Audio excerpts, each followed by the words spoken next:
Assalamualaikum, dear learners. Welcome to our today's class. This is Amina Begum once again with you. Today, I am going to teach you rest part of the narration. Let's start our class.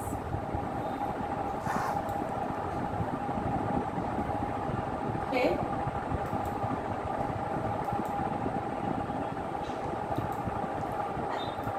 আজকে আমাদের part হচ্ছে narration.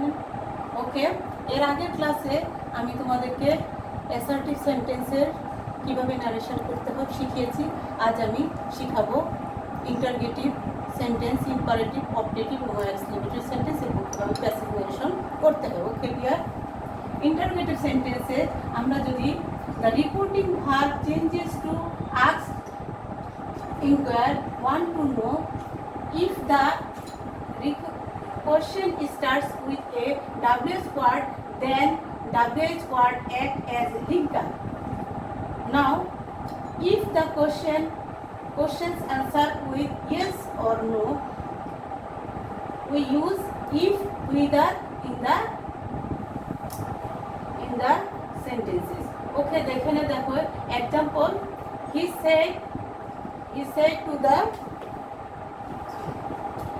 He said to me, are you reading my book? He asked me if whether I was reading these books. তাহলে আমরা কি করব? এখানে if ব্যবহার করব এবং আমরা এরপরে সেন্টেন্সটা অ্যাসার্টিভে করে ফেলব। Ratan said to Imran, do you like to recite poetry? Ratan asked Imran if he liked to recite poetry.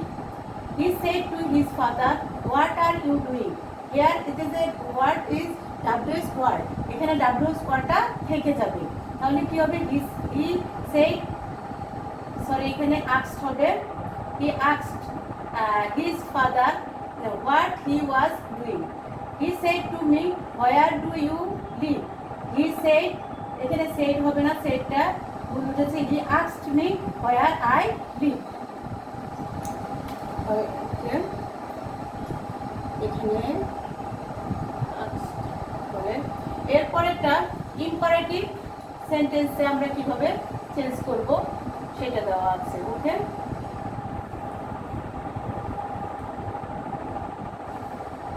Imperative সেন্টেন্সের আগে আমরা আবার দেখব হচ্ছে লেটার ইম্পারেটিভ সেন্টেন্সে আমরা হচ্ছে দেখছি reporting verb changes to tell, order, command, advise, beg, forbid, etc according to the sentence of the subject. সাবজেক্টের সেন্টেন্স অনুসারে এগুলো আমরা ব্যবহার করে থাকি। অ্যাডভাইস ব্যবহার করে থাকি, অর্ডার ব্যবহার করে থাকি, কমান্ড ব্যবহার করে থাকি। তবে এক এক জায়গায় আমাদের যদি কনফিউজ হয় আমরা শুধু টোল্ড ইউজ করেও করতে পারবো। এরপরে ভার্ব পরে টু লিখে আমরা ভার্বটি লিখবো। দেখো কি লিখছে, to in the positive and not to in the negative is used as linker.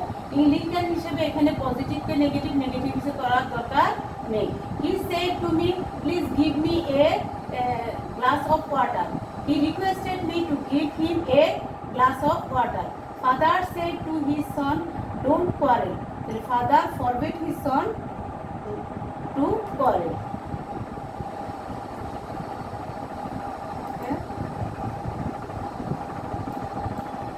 এরপরে আমরা দেখব ইম্পারেটিভে উইথ ইম্পারেটিভ উইথ লেট দিয়ে।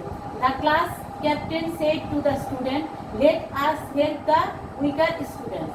The class captain propose to the student. এখানে আমরা কি করব? কি ব্যবহার করব? লেট থাকলে আমরা প্রপোজ ব্যবহার করব আর সাবজেক্টের পরে আমরা শুড ইউজ করব। তাহলে the class captain propose to the students let's that they should help the weaker student. My sister said to me, let me read now. My sister told me that she might read then. Now থাকলে কি হবে? Then হবে। ওকে, এখন এখন আমরা objective সেন্টেন্সে কিভাবে করতে হবে। অবজেক্টিভ সেন্টেন্স হচ্ছে প্রার্থনা দিয়ে যেগুলো বোঝানো হয় সেই সেন্টেন্সগুলোতে রিপোর্টিং ভার্ব চেঞ্জেস টু, এখানে আমরা কি উইশ ব্যবহার করতে পারবো, প্রে করবো ব্যবহার করতে পারবো, ফরওয়ার্ড করতে পারবো, কংগ্রেচুলেশন এবং thanks we use here. That is use as a linker, এখানে লিঙ্কার হিসাবে আমরা দ্যাট ব্যবহার করব। Objective sentence become a sentence when made indirect after said to me, father said to me, may you pass the examination. Father prayed that I might pass the examination. তাহলে এখানে কি দিয়েছি আমরা, that দিয়েছি আর মেয়েটা হয়ে গেছে might। Ruby said, congratulations my friend on your excellent result. Ruby congratulated his friend on her brilliant result. এরপরে exclamatory sentence, the sentence which expresses কি sorrow, joy, sudden matter. This is the exclamatory sentence. Here use that is used as linker based on the sense reporting verb change to the exclaim, cry out with joy, sorry and হচ্ছে wonder. The indirect speech becomes on assertive sentence, এটাও assertive indirect সেন্টেন্সটা assertive হয়ে যাবে। Sylvia said what a fine bird it is, Sylvia exclaim with joy that it was a fine bird. তাহলে যদি আনন্দ বোঝায় তাহলে exclaim with জয়, যদি দুঃখ বোঝায় এক্সক্লেম উইথ সরি আমরা এখানে ইউজ করব। Okay, he said my God I have never done it, he showed by God that he had never done it. এরপরে দেখো আমি এগুলো আবার তোমাদেরকে দেখাচ্ছি যে কোনটাতে আমরা কোন সেন্টেন্সে আমরা কোন ভার্বটা এখানে ব্যবহার করব। দেখো রিপোর্টিং ভার্ব, অ্যাসার্টিভ সেন্টেন্সে রিপোর্টিং ভার্ব সেড, তাহলে সেখানে কি হবে টোল, আর এখানে লিঙ্কিং ওয়ার্ড হবে কি হবে দ্যাট। এরপরে আছে linking word is that.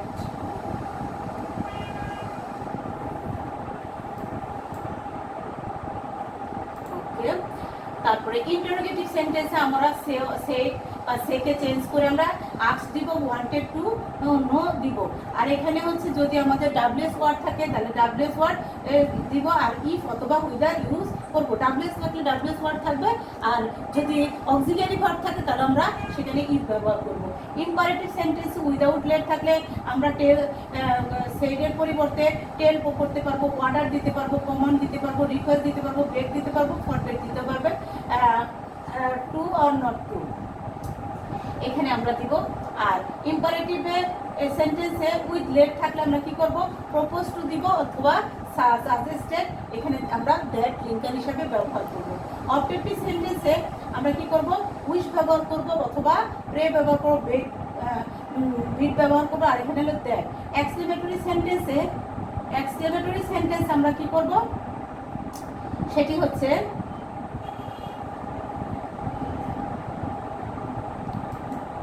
Exclamatory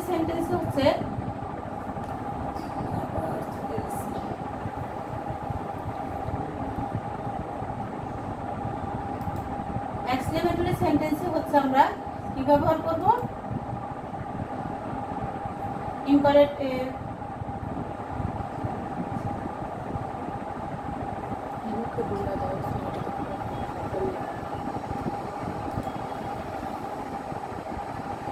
exclamatory sentence আমরা দিব হচ্ছে সে থাকলে আমরা যদি আনন্দ থাকে এক্সক্লেম উইথ জয়, আর দুঃখ থাকলে এক্সক্লেম উইথ সরি ব্যবহার করবো। এখানে লিঙ্কার ওয়ার্ড হিসেবে আমরা দ্যাট ব্যবহার করব। এখন আমরা প্যাসেজ ন্যারেশনের নিয়মগুলো তোমাদেরকে জানিয়ে দিচ্ছি। In the passage narration answer will be in a passage আকারে আনসারটা আমাদেরকে লিখতে হবে। If there is more speech given by the speaker we have to use added that or again said that or also said that use করব। Sorry, একই ব্যক্তি যদি বারবার কথা বলে তাহলে আমরা এগুলো লিখতে পারবো। ইফ দেয়ার ইজ ইয়েস, যদি কোনো সেন্টেন্সে প্রথম কথাটা লেখা থাকে in the directive speech we have two right reply in the positive affirmative.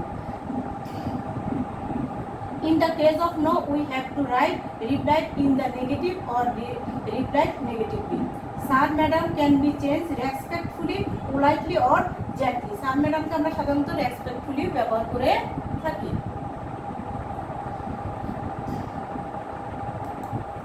এরপরে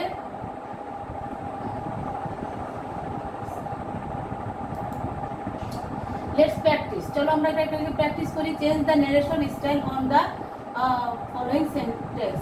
the old man said, can you give me some food? I have been starving for 3 days. The man said, why do you beg? Can't you work? No, I am unable to work. Let the old man replied. উত্তর দিলেন। তাহলে কি দা old, এখানে আমরা প্যাসেজটাকে আমাদের বৈশিষ্ট্য হচ্ছে আগে আমরা প্যাসেজটা পুরোপুরি করবো, করার পরে আমরা কে কার সাথে কথা বলছে আমরা লিসেনার এবং স্পিকারকে আমরা আগে কি করব, খুঁজে নিব। যদি আমরা লিসেনার স্পিকারকে সঠিকভাবে চিহ্নিত করতে পারি তাহলে আমরা সহজেই এটা করতে পারি। দেখো এটার অ্যান্সারটা আমি করে রেখেছি তোমাদের সুবিধার জন্য, পড়ে শোনাচ্ছি। The old man asked the made if she could give him some food. He said that he had been starving for 2 days. The maid asked why he begged. She also asked if he could not work. The old man replied in the negative and said that he was unable to work. সে কাজ করতে অক্ষম, এখানে এই কথাটা বলা হয়েছে। তাহলে কি বলা হয়েছে এখানে, এখানে বলছে ফর 3 days, এখানে 3 days কথাটা হবে, এখানে ফর 3 days, এখানে কথাটা হবে কি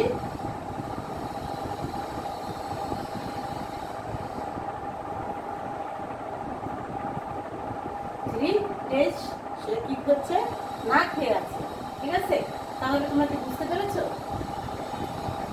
ওকে, thank you very much my dear students. We begin. You will join our online class and inform us about your problem in different subject topics items. We will try our best to support you. Stay safe, stay home. Allah Hafiz.